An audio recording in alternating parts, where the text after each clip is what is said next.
side, Conor. He's a bigger name, Makes though. it a bit, huh? He's a bigger name, though. Don't start. We're dealing with a family feud. Chris Eubank Sr. stopped Nigel Benn to win the world middleweight title. I personally do hate him. 15 million people watched the rematch. Now, almost 30 years on, we get to see part 3. I could not care less about him. Whether he's eating KFC, whether he's out in Saudi, whether he's losing bags on poker. I'm going to go and get some more money. As long as the outcome's my hand raised. Things that his father put my father through, I can't forgive and I can't forget. Conor, you can't beat me. Conor Benn pulls off a miracle, which was what it would be. I have to sail off into the sunset. I can't lose. I cannot lose this fight. This is legacy.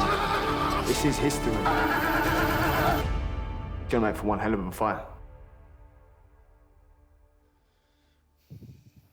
What's that word say written down your arm there? Redemption. Because he always kept boxing away from me. I wasn't allowed to watch his fights, I wasn't allowed to go to his fights. We never talked about boxing in the house. But I went to a sleepover at about 10, 11 years old. I'm going through a VHS collection, and believe it or not, he was on the front cover of one of them, him and Nigel Benn. Popped it in, and that was the first time I ever saw my old man fighting. He's stung by those rights. He's got him with the right hand, and he's down. I've not sat down once and watched any of my fights with Conor. Not one. He said it's up to you if you wanted to go and watch him. Of course I have, yeah. I've seen all my dad's fights. What a dangerous man. Nigel Benn would walk into my office and I would never know if he was going to try and hit me or burst into tears and sob like a baby. Completely unpredictable. On the other side, you have Eubank, the enigma. He arrived at my hotel and said, I understand you're Barry Hearn. I'm Chris Eubank, simply the best boxer in the world. He was the master of technique. Nigel Benn was the master of violence. They just didn't like each other. You know, the hatred, it was strong. I really do detest the guy. Okay, well, I'm not going to argue. Anyway, we ain't going to say it. Feel like wrong. He was extremely disrespectful to my father. As a son, it's very hard to forgive. The Benn Eubank fight made their careers, made them who they are.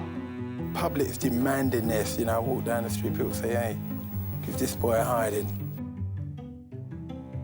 Eubanks never hated him. He just wanted his belts, didn't he? He wanted his title. I'd like you to know, Nigel, that I shall take you out on the night of the 18th of November. You are mine, you belong to me. I am the man. The first fight, they sabotaged his ring entrance, didn't they? They cut the music. And Eubank said, don't worry, we're still going out without it. Doesn't mind me. And we just walked out to it then. We've yet to really ever discover whether Eubank can take a shot tonight. We will find out if he can. We certainly will. He was very violent. Totally fearless. Jesus, look at that right. Nigel Benn hit Eubank with an uppercut and split his tongue down the middle. We should split it a bit more. I mean, I'm in the corner, and you could hear the punches. They were thudding. Minority trying to get behind him, and Ships a good right hand, caught and in trouble, but fights back. But you could hear him going, is that all you got? Is that it? You're punching like a girl. And that's what took right through the fight. It was unbelievable. So Eubank is getting very accurate with the right hand. Maybe the writing on the wall now for the challenger. Every punch was hurting every fighter. Right, so even when he's tired. Jab started to turn the fight where Nigel Benn's eye was swollen. And then groggy and the left eye completely closed now. His whole mentality is alpha male. My father shut that down. Eubanks has got to take this opportunity. Here we go. It's all over. It's all over. My father won the first fight in spectacular fashion, stopping the Dark Destroyer. He did it when nobody said he could. 1-0. Does that ever still piss you off? No. All good fighters lose. You know, I'm sure there are just random nights throughout the week, you just wake up, just sweating, thinking about that defeat. That has haunted him for the last 30 years. 3 years ago, he prepared like a champion, and I can't knock him for that. He went out there, he prepared for a champion, but this time, I prepared like a champion, a true champion. And you will see. You will see. The second fight was a draw. It's, yeah, well, yeah. I think it still bothers him. When I win, watch his reaction then. You think Algeria was some reaction. Wait till you see this reaction. Right the money!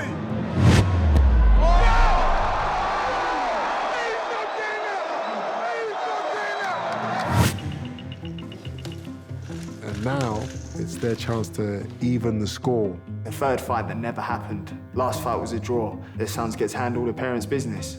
This fight is an absolute monster. The biggest in British boxing, perhaps one of the biggest ever in the sport in this country. Pressure on both their shoulders, do you think? What, for this fight? Hell of a lot for both of them. They know if they lose this fight, it will be very, very difficult to take. I'm not letting the Ben name even the score. I'm gonna get in there and handle business. My son will put it on him. My son will put it on him. I think the only chance Conor Benn has got to win is when Eubank leaps over the rope, he breaks his leg. I think it's going to be a war. You know, I pushed a lot of buttons in that press conference. I'll be 60% on the night, and that will be enough to do whatever I want with you. Are you taking me lightly? Is it going to be your problem? I can't do anything else but take OK, that's it fine, and you carry on playing poker and losing. Oh, come on, mate. I won. Everyone I pressed, he was immediately... I've had big press conferences, I've had big weigh-ins, big fights. I'm going to take you to school, I'm going to walk you through the doors, I'm going to sit you down in class, and I'm going to stick on you, and I'm going to teach you every single lesson you need to learn. One of us is in for extremely rude awakening. I don't think it's going to be me. And I'm going in, and if I see a slight opening, I'll take him out. I'm going to go for it. I can't lose. This is the most important fight of my career. Chris Eubank's last few camps have been stateside, but for this super fight, he decided there's only one place he would like to train, and that was back home. Born and bred in Brighton, it's always fun to be doing these camps out here. It's comfortable.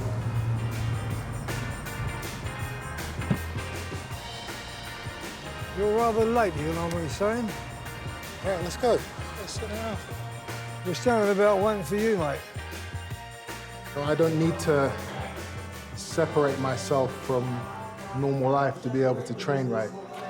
A lot of fighters, they need to, you know, go to some remote place away from their family and their wives and kids because they're not, you know, they're not disciplined enough to work through those distractions. That's how I see it, you know. They're not mentally tough enough to be able to be around the comforts of home while they are preparing for war. I can prepare for war on a beach, you know? It doesn't matter. Just give me a ring and some gloves.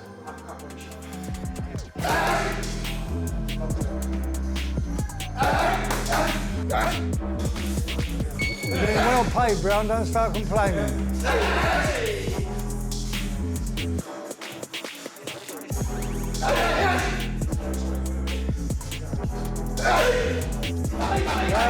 Lovely.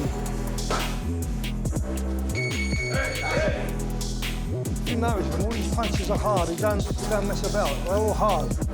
He might, during the fight, he might just mess about, fiddle a bit up there, but down here, all these punches are hard, they'll tell. See, big left hook to finish. Yeah, send it in, send it in. Keep working like that. I can't do nothing. All my hands are messed up now. The old man done that, his father. That story carrying on, the legacy, you were in the room, I believe, when Junior was born. I was outside the room at Southlands Hospital, yeah. And you know when they turn him upside down, the nurse slaps him, don't they? Well, he cried, obviously, and I said to Eubank, he ain't gonna be no good as a fighter, mate, he's crying already. Chris didn't offer his blessing, did he, for this fight? Do you know why that was? I never knew about none of this. No one's told. I don't even know the full story now, because I tend not to get involved with anything personal between the father and the son. My father is with me as a business advisor now, and his advice was, wait another year. I wasn't willing to risk that. It's Chris Eubank Jr. 10-ounce gloves. You know, it's a no-brainer for me. Lovely. Nice one. I've got 5.5 weeks left, 6 weeks. I'm already at 30%. I've got 6 weeks to just get another 30% in. I'll be at the 60, we'll be good to go. Yeah. There's a rib, mate. It hurts. Well, you'll have to deal with it, won't you? You got simple as that. It's just a rib. It's got 14 others, hasn't it? I don't know how many ribs you got. I don't know.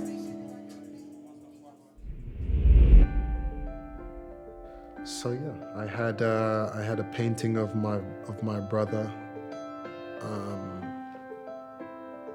On the 9th of July 2021, Chris Eubank Jr.'s world turned upside down following the passing of his brother, Sebastian Eubank. I bought the painting and I was going to put it in my house, but I thought, where would it mean the most? Not just to me, but to, you know, all the people that he touched. And it's in this gym where I experience pain, where I get fit. Let him watch over that. Of course, it was hard. I mean, I was godfather to the kid, and I was just devastated, shocked. Everyone was shocked. We don't talk about it. My brother has a son who now grows up without a biological father. He has a father in me. I'm gonna watch out for him and provide for him for the rest of his life. I have to make sure that I can make enough money to be able to get him everything he's gonna need as he grows. Let him be in my mind every single day while I'm going through the trials and tribulations that a fight can't bring. Have him there as a reminder of why I'm doing this. Family, upholding the Eubank name.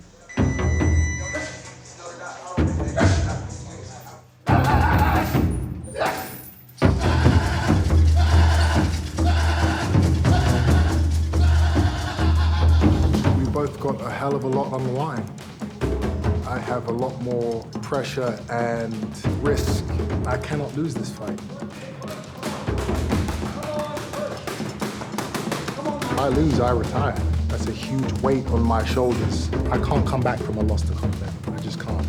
I've been through too much in this sport to let a young pup come up and take what's mine. And what's mine is victory.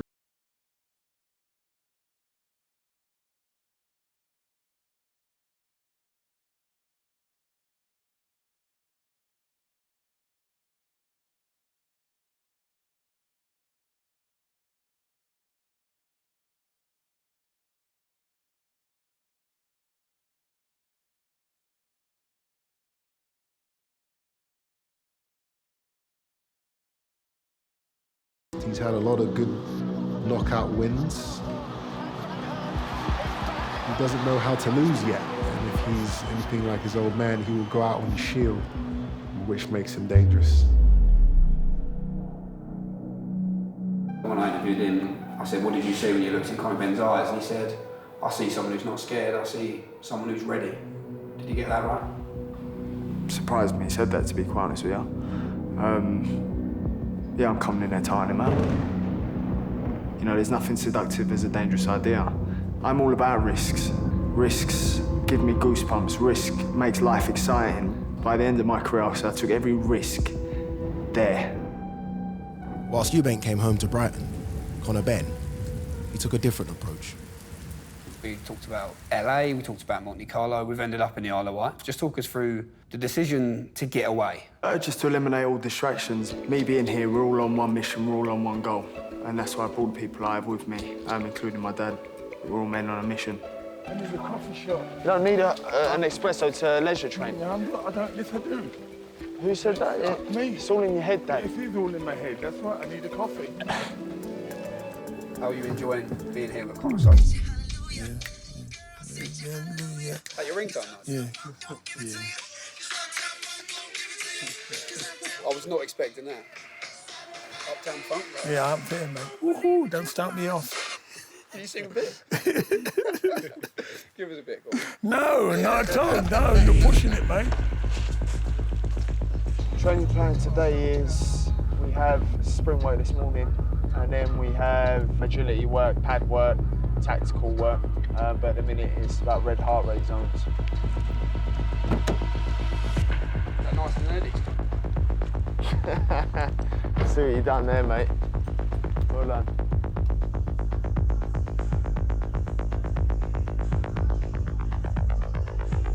It's looking great as ever. He's nailing or crushing his, he would say, every single session, just putting everything into all of the work that he's doing, Without going too in depth in terms of physiology, it's a good session because it's ticking the boxes that we need, but it's also deloading him a little bit and giving him a bit more variety. So we're in here, we've created the environment instead of him just pounding away on the concrete. It's a bit of a lower day.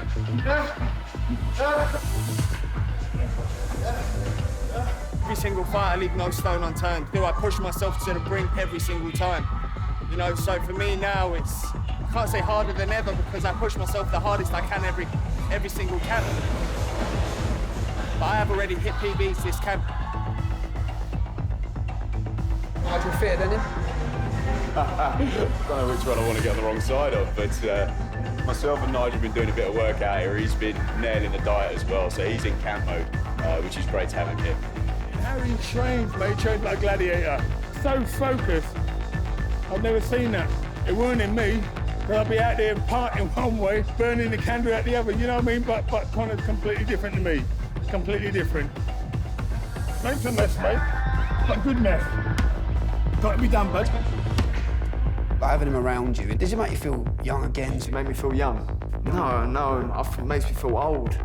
Do you see differences between you and your dad?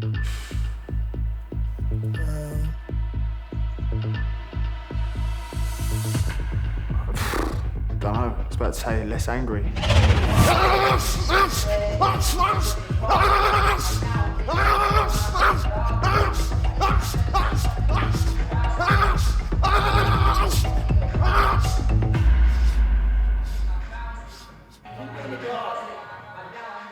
It's just the same. He can't dress good though, that's what I'm saying. You're in trouble, son. Yeah, his dress sense, mate, oh my gosh. Have you given him some advice? He won't take it, mate. I'm an old man. He keeps calling me the old man. No, I ain't wearing what you wore. If I look at me in my peak, I'm here in my peak. Conor's already there. There's no comparison. By the end of training camp, mate, he'd be an animal. You know, a lot of people always think, oh, he's 2 weights bigger than him. I thought, well, look, if you look at it, Watson was massive. Eubank was massive. I was the smallest out of them all, but I pack a much harder punch. Conor's exactly the same. We're small, but we're compact, mate, and we can deliver a punch if we have to. He's rung me after Eubank's last 3 fights, said to me, if the Eubank fight ever comes about, I believe I can beat him. It's a massive risk.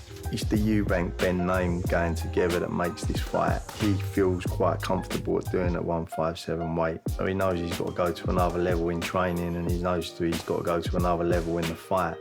You know, I work on my strengths and worry about what I can do. I don't worry about what he can do, I worry about what I can do and what my attributes are and put them into play.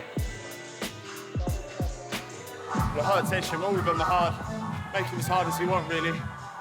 Plan for the rest of the day, yeah, we'll go back, eat as a team, and probably just relax, get some rest in.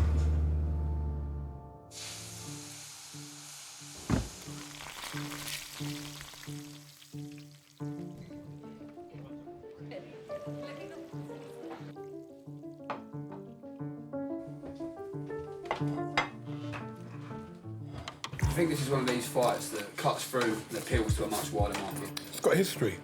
I mean, there was so much interest in this fight. I think the consensus is that it could have been fought on the moon. You know, you've got to remember the original fight done, what, 18.5 million views?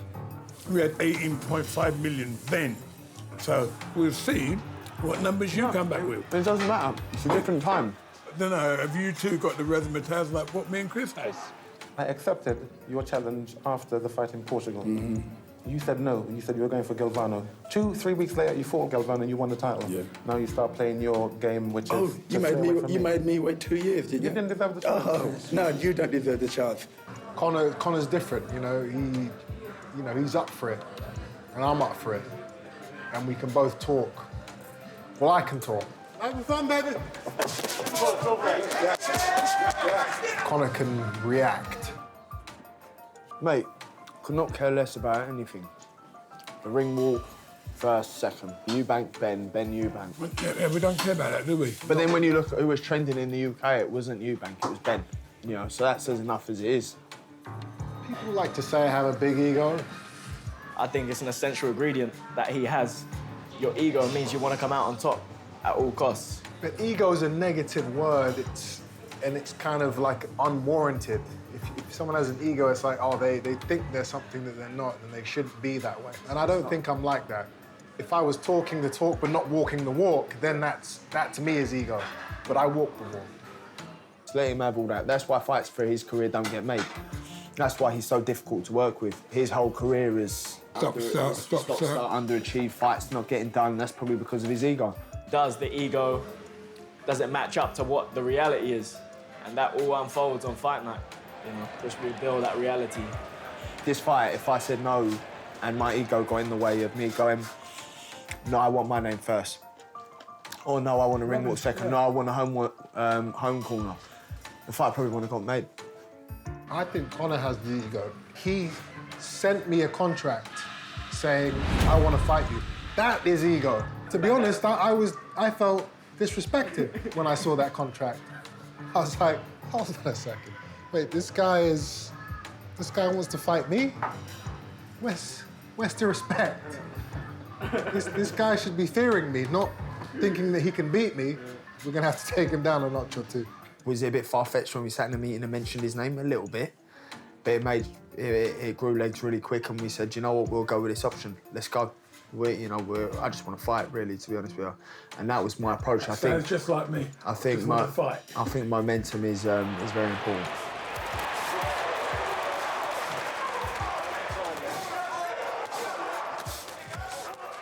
It's my job to go out there and teach this kid a lesson. Let him know who's boss. Let him know who the Eubanks are.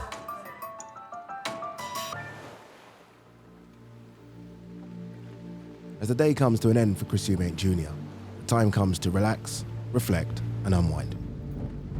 I've always loved video games. I don't know, it kind of relaxes me. Get the headset on, talking trash to 13-year-olds in Germany and all around the world. Just, it's just incredible. Like if only you knew who you were really talking to. Yes, I play video games, but as I am an athlete, a responsible athlete at that, I actually stretch while I'm playing. I'm very chilled. And that is where Conor is gonna come unstuck in this fight. He's not a chilled guy. He doesn't know how to relax. He doesn't know how to not let things emotionally affect him. I don't waste any energy, nothing. I don't waste time and I don't waste energy. When I got that contract, I was flabbergasted. And not only telling me he wants to fight me, but telling me that it's Ben Eubank and that he's gonna walk in second. And I'm gonna wait for him in the ring. The balls on this guy, the balls on Eddie. There were many things in the contract which were not correct. I don't need this fight, so if I'm gonna give you what you want in fighting me, then I'm going to take what I want. I'm not a yes man, you know? Eddie likes yes men. Unless I've missed something completely and he's a completely different guy to what I think he is, yeah, the occasion is gonna get the better of him. He is going to crumble under the pressure. Next time on Make the Days Count. I don't see him as a threat. It's much more visceral losing that type of way. Well, exactly. But are you under my house now?